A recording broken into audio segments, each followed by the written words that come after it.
Og nu til dagens opgave. Jeg har lavet en lille opgave til jer, hvor I får koden til mit spil. Jeg lægger altså linket her til Scratch i videoens beskrivelse, og så kan I gå ind og klikke se koden bag spillet. Når I kommer ind i koden, vil jeg bede jer om at klikke på det rådne æble, den jeg har valgt at kalde æble 2.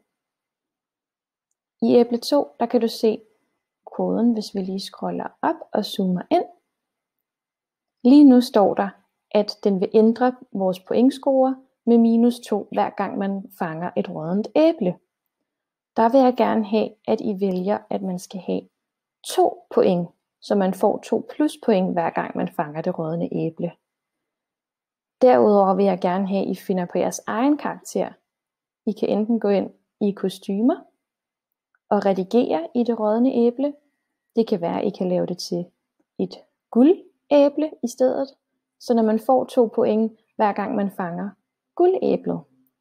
I kan også vælge at lave et helt nyt kostyme, som I selv tegner, eller som I finder herinde i Scratch.